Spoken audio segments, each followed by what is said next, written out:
الحمدللہ والصلاة والسلام علی رسول اللہ وعلی آلہ وصحبہ اجمعین۔ السلام علیکم ورحمۃ اللہ وبرکاتہ۔ سیرت النبی کریم صلی اللہ علیہ وآلہ وسلم کی 50ویں ایپیسوڈ کے ساتھ آپ کا میزبان رضوان سعید آپ کی خدمت میں حاضر ہے۔ محترم ناظرین، غزوہ احد کا تذکرہ جاری ہے۔ رسول اللہ صلی اللہ علیہ وآلہ وسلم کے گرد خونریز مارکہ آرائی ہو چکی ہے۔ ابن کمہ نے جب مصعب بن عمیر رضی اللہ تعالیٰ عنہ کو شہید کر دیا تو اس نے اعلان کر دیا کہ میں نے محمد کو شہید کر دیا ہے۔ جیسا کہ پچھلی قسط میں بیان ہو چکا ہے کہ مصعب بن عمیر رضی اللہ تعالیٰ عنہ رسول اللہ صلی اللہ علیہ وآلہ وسلم کی شکل و صورت میں مشابہت رکھتے تھے۔ ابن کمہ کے اس اعلان سے نبی کریم صلی اللہ علیہ وآلہ وسلم کی شہادت کی خبر مسلمانوں اور مشرکین دونوں میں پھیل گئی، اور یہی وہ نازک ترین لمحہ تھا جس میں رسول اللہ صلی اللہ علیہ وآلہ وسلم سے الگ تھلگ نرغے کے اندر آئے ہوئے بہت سے صحابہ کرام رضی اللہ عنہم کے حوصلے بھی ٹوٹ گئے تھے۔ ان کے عزائم سرد پڑ گئے اور ان کی صفیں اتھل پتھل اور بدنظمی و انتشار کا شکار ہو گئیں۔ مگر آپ صلی اللہ علیہ وآلہ وسلم کی شہادت کی یہی خبر اس حیثیت سے مفید ثابت ہوئی کہ اس کے بعد مشرکین کے پرجوش حملوں میں کسی قدر کمی آ گئی، کیونکہ وہ محسوس کر رہے تھے کہ ان کا آخری مقصد پورا ہو چکا ہے۔ چنانچہ اب بہت سے مشرکین نے حملہ بند کر کے مسلمان شہداء کی لاشوں کا مسلح کرنا شروع کر دیا، یعنی ان کے اعضاء کاٹنا شروع کر دیے۔ حضرت مصعب بن عمیر رضی اللہ تعالیٰ عنہ کی شہادت کے بعد رسول اللہ صلی اللہ علیہ وآلہ وسلم نے جھنڈا حضرت علی بن ابی طالب رضی اللہ تعالیٰ عنہ کو دیا۔ انہوں نے جم کر لڑائی کی۔ وہاں پر موجود باقی صحابہ کرام رضی اللہ عنہم نے بھی بے مثال جاں بازی و سرفروشی کے ساتھ دفاع اور حملہ کیا، جس سے بالآخر اس بات کا امکان پیدا ہو گیا کہ رسول اللہ صلی اللہ علیہ وآلہ وسلم مشرکین کی صفیں چیر کر نرغے میں آئے ہوئے صحابہ کرام رضی اللہ عنہم کی جانب رستہ بنائیں گے۔ چنانچہ آپ صلی اللہ علیہ وآلہ وسلم نے قدم آگے بڑھایا اور صحابہ کرام رضوان اللہ علیہم اجمعین کی جانب تشریف لائے۔ سب سے پہلے حضرت کعب بن مالک رضی اللہ تعالیٰ عنہ نے آپ صلی اللہ علیہ وآلہ وسلم کو پہچانا، خوشی سے چیخ پڑے کہ مسلمانوں خوش ہو جاؤ، یہ ہے رسول اللہ صلی اللہ علیہ وآلہ وسلم۔ آپ صلی اللہ علیہ وآلہ وسلم نے اشارہ فرمایا کہ خاموش رہو، تاکہ مشرکین کو آپ صلی اللہ علیہ وآلہ وسلم کی موجودگی اور مقام موجودگی کا پتہ نہ لگ سکے۔ البتہ ان کی آواز مسلمانوں کے کان تک پہنچ چکی تھی۔ چنانچہ مسلمان آپ کی پناہ میں آنا شروع ہو گئے اور رفتہ رفتہ تقریباً 30 صحابہ اکرام جمع ہو گئے۔ جب اتنی تعداد جمع ہو گئی تو رسول اللہ صلی اللہ علیہ وآلہ وسلم نے پہاڑ کی گھاٹی یعنی کیمپ کی طرف ہٹنا شروع کیا، مگر چونکہ اس واپسی کے معنی یہ تھے کہ مشرکین نے مسلمانوں کو نرغے میں لینے کی جو کارروائی کی تھی وہ بے نتیجہ رہ جائے، اس لیے مشرکین نے اس واپسی کو ناکام بنانے کے لیے اپنے تابڑ توڑ حملے جاری رکھے۔ مگر آپ صلی اللہ علیہ وآلہ وسلم نے ان حملہ آوروں کا ہجوم چیر کر راستہ بنا ہی لیا، اور شیران اسلام کی شجاعت و شہزوری کے سامنے ان کی ایک نہ چل سکی۔ اسی اثناء میں مشرکین کا ایک اڑیل شہسوار عثمان بن عبداللہ بن مغیرہ یہ کہتے ہوئے رسول اللہ صلی اللہ علیہ وآلہ وسلم کی جانب بڑھا کہ یا تو میں رہوں گا یا وہ رہے گا۔ ادھر رسول اللہ صلی اللہ علیہ وآلہ وسلم بھی دو ہاتھ کرنے کے لیے ٹھہر گئے، مگر مقابلے کی نوبت نہ آئی، کیونکہ اس کا گھوڑا ایک گڑھے میں گر گیا، اور اتنے میں حارث بن سما رضی اللہ تعالیٰ عنہ نے اس کے پاس پہنچ کر اسے للکارا اور اس کے پاؤں پر اس زور کی تلوار ماری کہ وہیں بٹھا دیا۔ پھر اس کا کام تمام کر کے اس کا ہتھیار لے لیا اور رسول اللہ صلی اللہ علیہ وآلہ وسلم کی خدمت میں آ گئے۔ مگر اتنے میں مکی فوج کے ایک دوسرے سوار عبداللہ بن جابر نے پلٹ کر حضرت حارث بن سما رضی اللہ تعالیٰ عنہ پر تلوار مار کر آپ کو زخمی کر دیا، مگر مسلمانوں نے لپک کر انہیں اٹھا لیا۔ کرشمہ قدرت دیکھیے کہ اسی خونریز مار دھاڑ کے دوران مسلمانوں کو نیند کی جھپکیاں بھی آ رہی تھیں، اور جیسا کہ قرآن مجید نے بتلایا ہے کہ یہ اللہ کی طرف سے امن اور طمانینت تھی۔ طلحہ رضی اللہ تعالیٰ عنہ کا بیان ہے کہ میں بھی ان لوگوں میں تھا جن پر احد کے روز نیند چھا رہی تھی، یہاں تک کہ میرے ہاتھ سے کئی بار تلوار گر گئی۔ حالت یہ تھی کہ وہ گرتی تھی اور میں پکڑتا تھا، پھر گرتی تھی اور پھر پکڑتا تھا۔ خلاصہ یہ کہ اس طرح کی جاں بازی و جاں سپاری کے ساتھ یہ دستہ منظم طور پر پیچھے ہٹتا ہوا پہاڑ کی گھاٹی میں واقع کیمپ تک جا پہنچا۔ اور بقیہ لشکر کے لیے بھی اس محفوظ مقام تک پہنچنے کا راستہ بنا دیا۔ چنانچہ باقی ماندہ لشکر بھی اب آپ صلی اللہ علیہ وآلہ وسلم کے پاس آ گیا، اور خالد بن ولید کی فوجی عبقریت رسول اللہ صلی اللہ علیہ وآلہ وسلم کی فوجی عبقریت کے سامنے ناکام ہو گئی۔ محترم ناظرین، جب رسول اللہ صلی اللہ علیہ وآلہ وسلم گھاٹی میں تشریف لا چکے تو ابی بن خلف یہ کہتا ہوا آیا کہ محمد صلی اللہ علیہ وآلہ وسلم کہاں ہے؟ یا تو میں رہوں گا یا وہ رہے۔ صحابہ نے کہا کہ یا رسول اللہ صلی اللہ علیہ وآلہ وسلم، ہم میں سے کوئی اس پر حملہ کرے۔ رسول اللہ صلی اللہ علیہ وآلہ وسلم نے فرمایا کہ اسے آنے دو۔ جب قریب آیا تو رسول اللہ صلی اللہ علیہ وآلہ وسلم نے حارث بن سما رضی اللہ تعالیٰ عنہ سے ایک چھوٹا سا نیزہ لیا اور اس کے مد مقابل پہنچے۔ اس کی خود اور ذراع کے درمیان حلق کے پاس تھوڑی سی جگہ کھلی دکھائی پڑی۔ آپ صلی اللہ علیہ وآلہ وسلم نے اسی پر ٹکا کر ایسا نیزہ مارا کہ وہ گھوڑے سے لڑھک گیا۔ جب قریش کے پاس گیا، درا حال یہ کہ گردن میں کوئی بڑی خراش نہیں آئی تھی، البتہ خون بند تھا اور بہتا نہ تھا، تو کہنے لگا مجھے واللہ محمد نے قتل کر دیا صلی اللہ علیہ وآلہ وسلم۔ لوگوں نے کہا اللہ کی قسم تمہارا دل چلا گیا ہے، ورنہ تمہیں کوئی خاص چوٹ نہیں آئی۔ اس نے کہا وہ مکے میں مجھ سے کہہ چکا تھا کہ میں تمہیں قتل کروں گا۔ اس واقعے کا پس منظر یہ ہے کہ جب مکے میں ابی بن خلف کی ملاقات رسول اللہ صلی اللہ علیہ وآلہ وسلم سے ہوتی تو وہ آپ سے کہتا کہ اے محمد صلی اللہ علیہ وآلہ وسلم، میرے پاس اود نامی ایک گھوڑا ہے، میں اسے روزانہ 3 سا یعنی 7.5 کلو دانہ کھلاتا ہوں، اسی پر بیٹھ کر تمہیں قتل کروں گا۔ جواب میں رسول اللہ صلی اللہ علیہ وآلہ وسلم فرماتے تھے کہ بلکہ انشاءاللہ میں تمہیں قتل کروں گا، اس لیے اللہ کی قسم اگر وہ مجھ پر تھوک دیتا تو بھی میری جان چلی جاتی۔ بالآخر اللہ کا یہ دشمن مکہ واپس ہوتے ہوئے مقام صرف پہنچ کر مر گیا۔ ابو الاسود نے حضرت عروہ رضی اللہ تعالیٰ عنہ سے روایت کی ہے کہ یہ بیل کی طرح آواز نکالتا تھا اور کہتا تھا اس ذات کی قسم جس کے ہاتھ میں میری جان ہے، جو تکلیف مجھے ہے اگر وہ ذی المزاج کے سارے باشندوں کو ہوتی تو وہ سب کے سب مر جاتے۔ پہاڑ کی طرف نبی کریم صلی اللہ علیہ وآلہ وسلم کی واپسی کے دوران ایک چٹان پڑ گئی۔ آپ صلی اللہ علیہ وآلہ وسلم نے اس پر چڑھنے کی کوشش کی مگر چڑھ نہ سکے، کیونکہ ایک تو آپ صلی اللہ علیہ وآلہ وسلم کا بدن بھاری ہو چکا تھا، دوسرے آپ صلی اللہ علیہ وآلہ وسلم نے دوہری زرہ پہن رکھی تھی، اور پھر آپ صلی اللہ علیہ وآلہ وسلم کو سخت چوٹیں بھی آئی تھیں۔ لہذا حضرت طلحہ بن عبید اللہ رضی اللہ تعالیٰ عنہ نیچے بیٹھ گئے اور آپ صلی اللہ علیہ وآلہ وسلم کو سوار کر کے کھڑے ہو گئے۔ اس طرح آپ چٹان پر چڑھ گئے۔ جب رسول اللہ صلی اللہ علیہ وآلہ وصحبہ وبارک وسلم گھاٹی کے اندر اپنی قیادت گاہ میں پہنچ گئے تو مشرکین نے مسلمانوں کو ذکر پہنچانے کی آخری کوشش کی۔ ابن اسحاق کا بیان ہے کہ اس اثناء میں کہ رسول اللہ صلی اللہ علیہ وآلہ وسلم گھاٹی کے اندر تشریف فرما تھے، ابو سفیان اور خالد بن ولید کی قیادت میں مشرکین کا ایک دستہ چڑھ آیا۔ رسول اللہ صلی اللہ علیہ وآلہ وسلم نے دعا فرمائی کہ اے اللہ یہ ہم سے اوپر نہ جانے پائیں۔ پھر حضرت عمر ابن الخطاب رضی اللہ تعالیٰ عنہ اور مہاجرین کی ایک جماعت نے لڑ کر انہیں پہاڑ سے نیچے اتار دیا۔ یہ آخری حملہ تھا جو مشرکین نے نبی کریم صلی اللہ علیہ وآلہ وسلم کے خلاف کیا تھا۔ چونکہ انہیں آپ صلی اللہ علیہ وآلہ وسلم کے انجام کا صحیح علم نہ تھا، بلکہ آپ صلی اللہ علیہ وآلہ وسلم کی شہادت کا تقریباً یقین تھا، اس لیے انہوں نے اپنے کیمپ کی طرف پلٹ کر مکہ واپسی کی تیاری شروع کر دی۔ کچھ مشرکین مرد اور عورتیں مسلمان شہداء کا مسئلہ میں مشغول ہو گئے، یعنی شہیدوں کی شرمگاہیں اور کان ناک وغیرہ کاٹ لیے، پیٹ چیر دیے۔ مشرکین نے واپسی کی تیاری مکمل کر لی تو ابو سفیان جبل احد پر نمودار ہوا اور بآواز بلند بولا، کیا تم میں محمد صلی اللہ علیہ وآلہ وسلم ہیں؟ لوگوں نے کوئی جواب نہیں دیا۔ اس نے پھر کہا، کیا تم میں ابو قحافہ کے بیٹے ابو بکر رضی اللہ تعالیٰ عنہ ہیں؟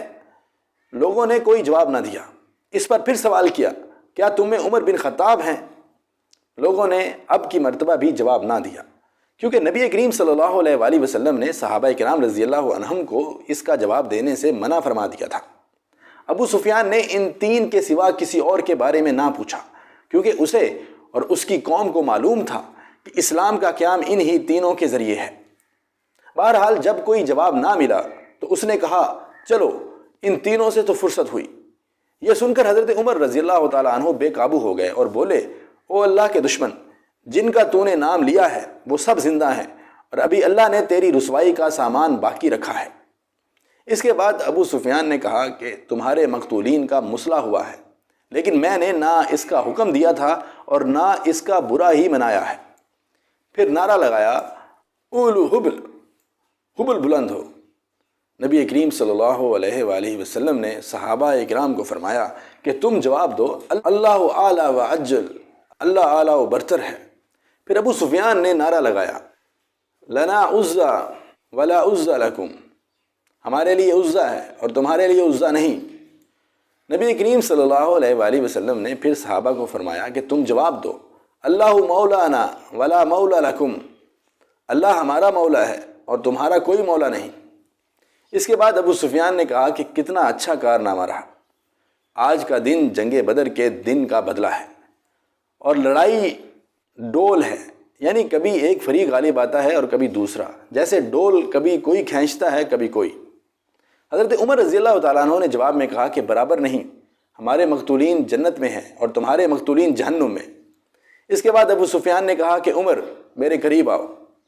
رسول اللہ صلی اللہ علیہ وآلہ وسلم نے فرمایا کہ جاؤ دیکھو کیا کہتا ہے۔ وہ قریب آئے تو ابو سفیان نے کہا کہ عمر، میں اللہ کا واسطہ دے کر پوچھتا ہوں، کیا ہم نے محمد صلی اللہ علیہ وآلہ وسلم کو قتل کر دیا ہے؟ حضرت عمر رضی اللہ تعالیٰ عنہ نے کہا کہ واللہ نہیں، بلکہ اس وقت وہ تمہاری باتیں سن رہے ہیں۔ ابو سفیان نے کہا کہ تم میرے نزدیک ابن کما، جس نے قتل کی ہوائی اڑائی تھی، سے زیادہ سچے اور راست باز ہو۔ ابن اسحاق کا بیان ہے کہ ابو سفیان اور اس کے رفقا واپس ہونے لگے تو ابو سفیان نے کہا کہ آئندہ سال بدر میں پھر لڑنے کا وعدہ ہے۔ رسول اللہ صلی اللہ علیہ وآلہ وسلم نے ایک صحابی سے فرمایا کہ کہہ دو ٹھیک ہے، اب یہ بات ہمارے اور تمہارے درمیان طے رہی۔ اس کے بعد رسول اللہ صلی اللہ علیہ وآلہ وسلم نے حضرت علی بن ابی طالب رضی اللہ تعالیٰ عنہ کو روانہ کیا اور فرمایا کہ قوم یعنی مشرکین کے پیچھے پیچھے جاؤ اور دیکھو وہ کیا کر رہے ہیں اور ان کا ارادہ کیا ہے۔ اگر انہوں نے گھوڑے پہلو میں رکھے ہوں اور اونٹوں پر سوار ہوں تو ان کا ارادہ مکہ کا ہے، اور اگر گھوڑوں پر سوار ہوں اور اونٹ ہانک کر لے جائیں تو مدینے کا ارادہ ہے۔ پھر فرمایا کہ اس ذات کی قسم جس کے ہاتھ میں میری جان ہے، اگر انہوں نے مدینے کا ارادہ کیا تو میں مدینے جا کر ان سے دو دو ہاتھ کروں گا۔ حضرت علی رضی اللہ تعالیٰ عنہ کا بیان ہے کہ اس کے بعد میں ان کے پیچھے نکلا تو دیکھا کہ انہوں نے گھوڑے پہلو میں کر رکھے ہیں، اونٹوں پر سوار ہیں اور مکے کا رخ ہے۔ حافظ ابن حجر عسقلانی رحمۃ اللہ علیہ نے فتح الباری میں لکھا ہے کہ مشرکین کے عزائم کا پتہ لگانے کے لیے حضرت سعد بن ابی وقاص رضی اللہ تعالیٰ عنہ تشریف لے گئے تھے، واللہ عالم۔ محترم ناظرین، حضرت کعب بن مالک رضی اللہ تعالیٰ عنہ کا بیان ہے کہ میں ان مسلمانوں میں تھا جو گھاٹی سے باہر آئے تھے۔ میں نے دیکھا کہ مشرکین کے ہاتھوں مسلمان شہداء کا مسلح کیا جا رہا ہے تو رک گیا، پھر آگے بڑھا، کیا دیکھتا ہوں کہ ایک مشرک جو بھاری برکم زرہ میں ملبوس تھا شہیدوں کے درمیان سے گزر رہا ہے اور کہتا جا رہا ہے کہ کٹی ہوئی بکریوں کی طرح ڈھیر ہو گئے۔ دیکھا کہ ایک مسلمان اس کی راہ تک رہا ہے، وہ بھی زرہ پہنے ہوئے۔ میں چند قدم اور آگے بڑھ کر اس کے پیچھے ہو لیا، پھر کھڑے ہو کر آنکھوں ہی آنکھوں میں مسلم اور کافر کو تولنے لگا۔ محسوس ہوا کہ کافر اپنے ڈیل ڈول اور ساز و سامان دونوں لحاظ سے بہتر ہے۔ اب میں دونوں کا انتظار کرنے لگا۔ بالآخر دونوں میں ٹکر ہو گئی اور مسلمان نے کافر کو ایسی تلوار ماری کہ وہ پاؤں تک کاٹتی چلی گئی۔ مشرک دو ٹکڑے ہو کر گرا۔ پھر مسلمان نے اپنا چہرہ کھولا اور کہا کہ او کعب کیسی رہی؟ میں ابو دجانہ ہوں رضی اللہ تعالیٰ عنہ۔ خاتمہ جنگ پر کچھ مومن عورتیں میدان جہاد میں پہنچیں۔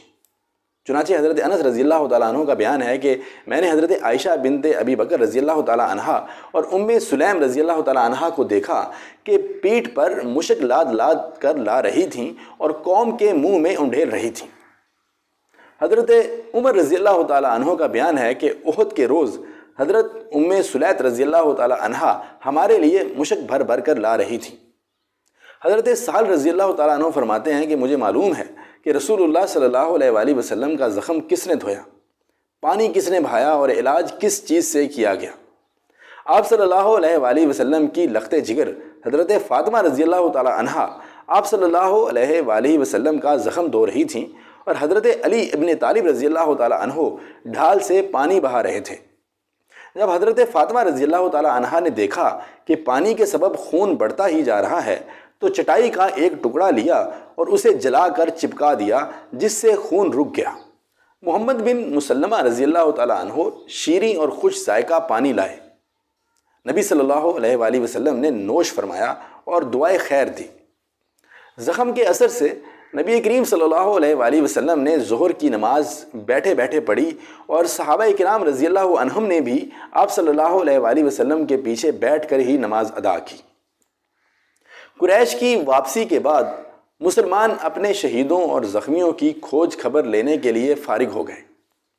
حضرت زید بن ثابت رضی اللہ تعالی عنہ کا بیان ہے کہ احد کے روز رسول اللہ صلی اللہ علیہ وآلہ وسلم نے مجھے بھیجا کہ میں سعد بن ربیع رضی اللہ تعالی عنہ کو تلاش کروں اور فرمایا کہ اگر وہ دکھائی پڑ جائیں تو انہیں میرا سلام کہنا اور یہ کہنا کہ رسول اللہ صلی اللہ علیہ وآلہ وسلم دریافت کر رہے ہیں کہ تم اپنے آپ کو کیسا پا رہے ہو۔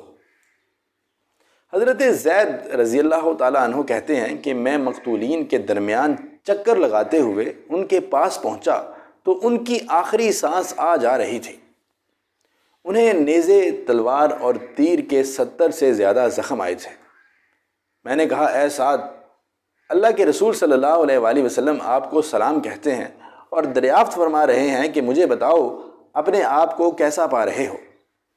انہوں نے کہا، رسول اللہ صلی اللہ علیہ وآلہ وسلم کو سلام، آپ سے عرض کرو کہ یا رسول اللہ صلی اللہ علیہ وآلہ وسلم، جنت کی خوشبو پا رہا ہوں، اور میری قوم انصار سے کہو کہ اگر تم میں سے ایک آنکھ بھی ہلتی رہی اور دشمن رسول اللہ صلی اللہ علیہ وآلہ وسلم تک پہنچ گیا تو تمہارے لیے اللہ کے نزدیک کوئی عذر نہ ہوگا، اور اسی وقت ان کی روح پرواز کر گئی۔ انا للہ و انا الیہ راجعون۔ لوگوں نے زخمیوں میں اس سیرم کو بھی پایا جن کا نام عمر بن ثابت تھا۔ ان میں تھوڑی سی رمق باقی تھی۔ اس سے قبل انہیں اسلام کی دعوت دی جاتی تھی مگر وہ قبول نہیں کرتے تھے، اس لیے لوگوں نے حیرت سے کہا کہ یہ اسیرم کیسے آیا ہے؟ اسے تو ہم نے اس حالت میں چھوڑا تھا کہ وہ اس دین کا انکاری تھا۔ چنانچہ ان سے پوچھا گیا کہ تمہیں یہاں کیا چیز لے آئی ہے؟ قوم کی حمایت کا جوش یا اسلام کی رغبت؟ انہوں نے کہا، اسلام کی رغبت۔ در حقیقت میں اللہ اور اس کے رسول صلی اللہ علیہ وآلہ وسلم پر ایمان لے آیا اور اس کے بعد رسول اللہ صلی اللہ علیہ وآلہ وسلم کی حمایت میں شریک جنگ ہوا، یہاں تک کہ اب اس حالت سے دوچار ہوں جو آپ لوگوں کی آنکھوں کے سامنے ہے۔ اور اسی وقت ان کا انتقال ہو گیا۔ لوگوں نے رسول اللہ صلی اللہ علیہ وآلہ وسلم سے اس کا ذکر کیا تو آپ صلی اللہ علیہ وآلہ وسلم نے فرمایا کہ وہ جنتیوں میں سے ہے۔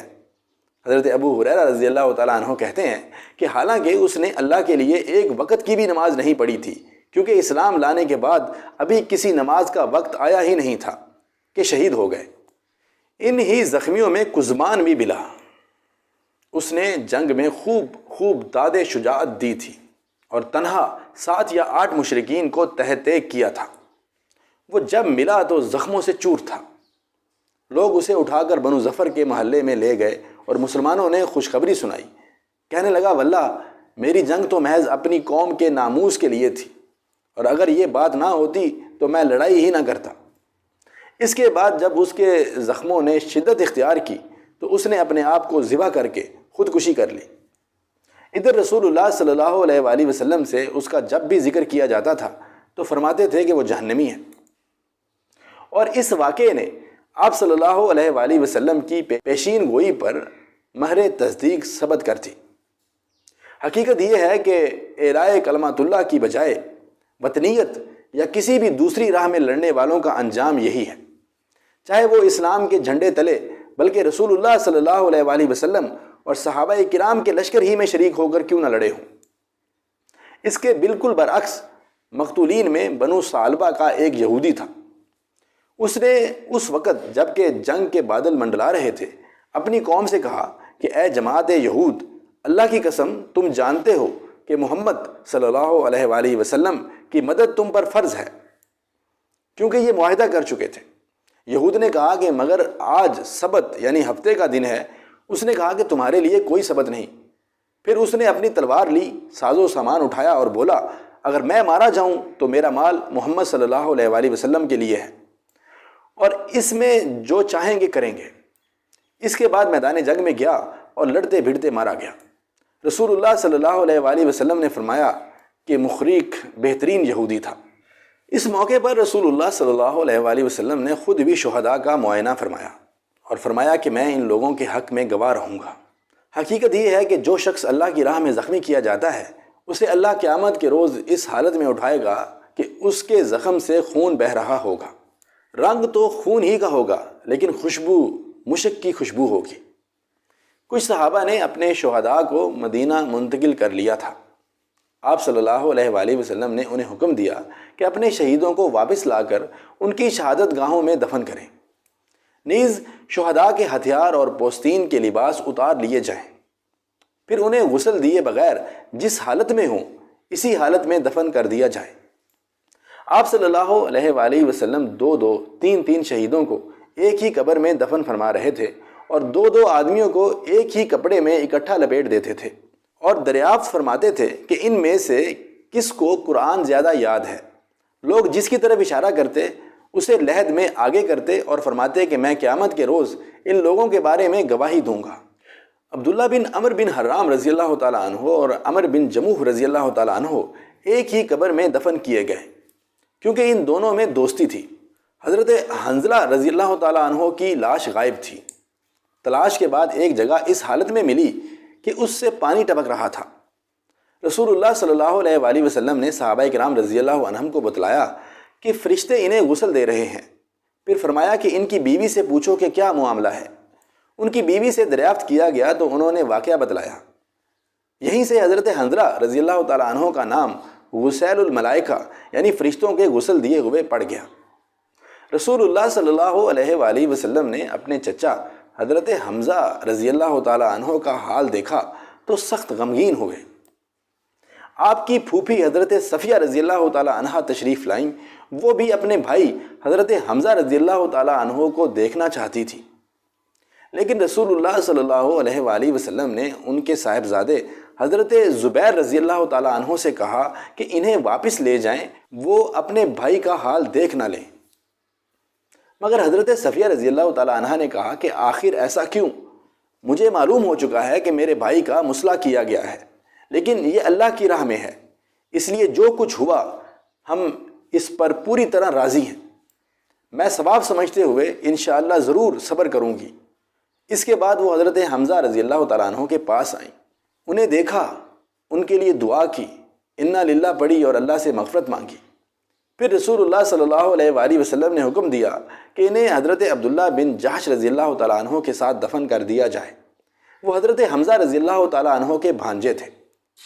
حضرت ابن مسعود رضی اللہ تعالیٰ عنہ کا بیان ہے کہ رسول اللہ صلی اللہ علیہ وآلہ وسلم حضرت حمزہ بن عبد المطلب رضی اللہ تعالیٰ عنہ پر جس طرح روئے، اس سے بڑھ کر روتے ہوئے ہم نے آپ کو کبھی نہیں دیکھا۔ آپ صلی اللہ علیہ وآلہ وسلم نے انہیں قبلے کی طرف رکھا، پھر ان کے جنازے پر کھڑے ہوئے اور اس طرح روئے کہ آواز بلند ہو گئی۔ در حقیقت شہداء کا منظر تھا ہی بڑا دلدوز اور زہرہ گزار۔ چنانچہ حضرت خباب بن ارت رضی اللہ تعالیٰ عنہ کا بیان ہے کہ حضرت حمزہ رضی اللہ تعالیٰ عنہ کے لیے ایک سیاہ دھاریوں والی چادر کے سوا کوئی کفن نہ مل سکا۔ یہ چادر سر پر ڈالی جاتی تو پاؤں کھل جاتے اور پاؤں پر ڈالی جاتی تو سر کھل جاتا۔ بلاخر چادر سے سر ڈھک دیا گیا اور پاؤں پر اذخر گھاس ڈال دی گئی۔ یہ بالکل موج کے ہم شکل ایک خوشبودار گھاس ہوتی ہے۔ بہت سے مقامات پر چائے میں ڈال کر اسے پکایا جاتا ہے۔ عرب میں اس کا پودا ہاتھ 1.5 ہاتھ سے لمبا نہیں ہوتا، جبکہ ہندوستان میں 1 میٹر سے بھی لمبا ہو جاتا ہے۔ حضرت عبد الرحمن بن عوف رضی اللہ تعالیٰ عنہ کا بیان ہے کہ مصعب بن عمیر رضی اللہ تعالیٰ عنہ کی شہادت واقع ہوئی اور وہ مجھ سے بہتر تھے۔ انہیں ایک چادر کے اندر کفنایا گیا۔ حالت یہ تھی کہ اگر ان کا سر ڈھانکا جاتا تو پاؤں کھل جاتے اور پاؤں ڈھانکے جاتے تو سر کھل جاتا تھا۔ ان کی یہی کیفیت حضرت خباب رضی اللہ تعالیٰ عنہ نے بھی بیان کی ہے اور اتنا مزید اضافہ فرمایا ہے کہ اس کیفیت کو دیکھ کر نبی کریم صلی اللہ علیہ وآلہ وسلم نے ہم سے فرمایا کہ چادر سے ان کا سر ڈھانک دو اور پاؤں پر اذخر ڈال دو۔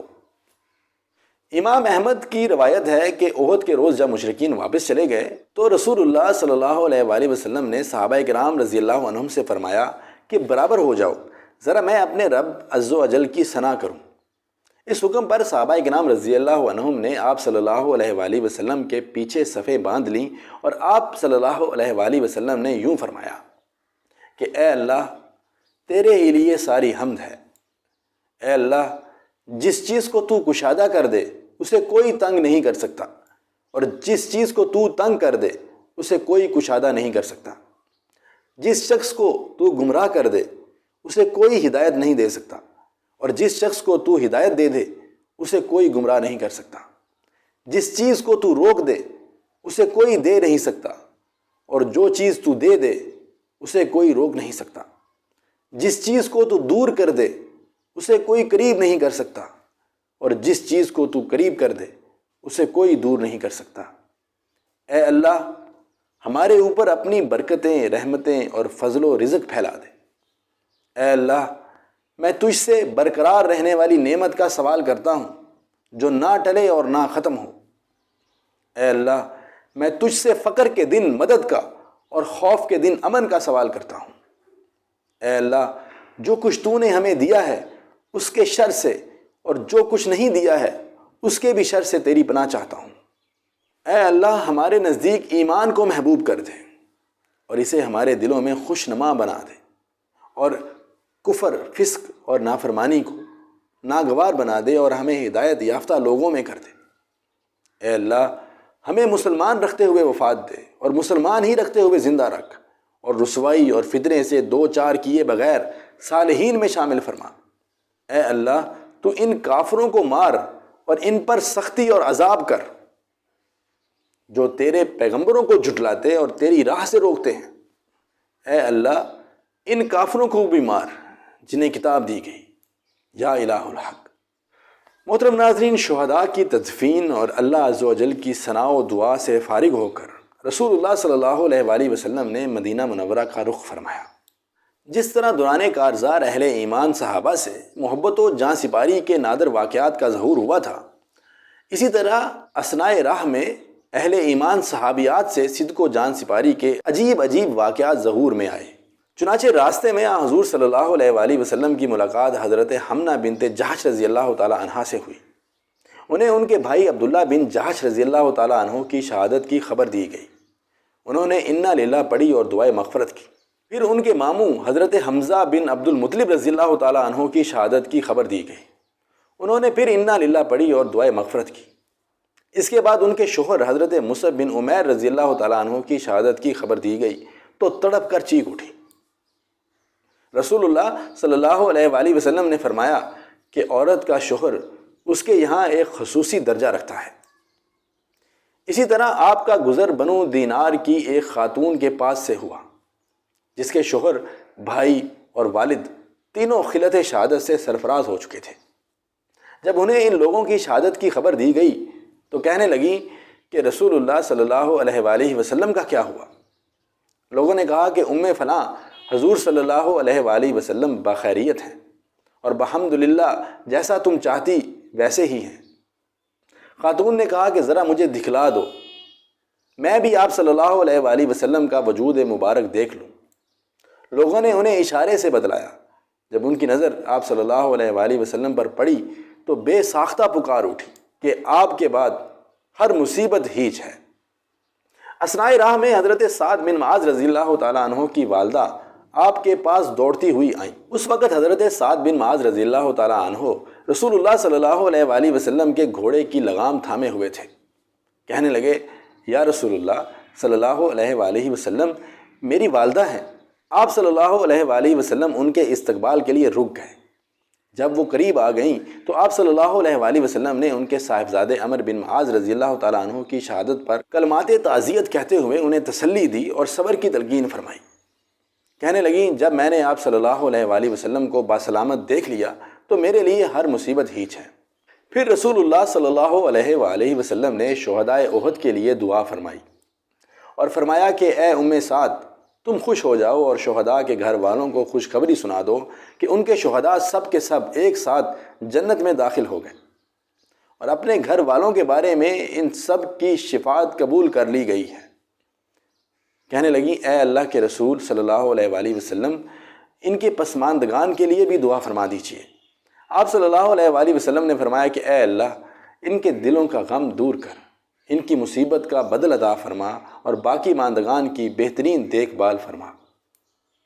بیشتر روایتیں متفق ہیں کہ مسلمان شہداء کی تعداد 70 تھی، جن میں بھاری اکثریت انصار کی تھی، یعنی ان کے 65 آدمی شہید ہوئے تھے، 41 خجرج سے اور 24 اوس سے۔ ایک آدمی یہود سے قتل ہوا تھا، اور مہاجرین شہداء کی تعداد 4 تھی۔ باقی رہے قریش کے مقتولین، تو ابن اسحاق کے بیان کے مطابق ان کی تعداد 22 تھی، لیکن اصحاب مغازی اور اہل سیر نے اس مارکے کی جو تفصیلات ذکر کی ہیں، اور جن میں ضمناً جنگ کے مختلف مرحلوں میں قتل ہونے والے مشرکین کا تذکرہ آیا ہے، ان پر گہری نظر رکھتے ہوئے دقت پسندی کے ساتھ حساب لگایا جائے تو یہ تعداد 22 نہیں بلکہ 38 ہوتی ہے، 38۔ باقی اللہ بہتر جانتا ہے۔ محترم و مکرم ناظرین، غزوہ احد کا تذکرہ یہیں پہ ختم کرتے ہیں۔ غزوہ احد کے بعد پیش آنے والے اہم واقعات کے ساتھ جلد ہی آپ کی خدمت میں پیش ہوں گے۔ اپنا بہت سارا خیال رکھیے گا، دعاؤں میں اپنے ہوسٹ رضوان سید کو یاد رکھیے گا۔ انشاءاللہ ملتے ہیں جلد ہی 51ویں ایپیسوڈ کے ساتھ، تب تک کے لیے اجازت دیجیے۔ اللہ نگہبان۔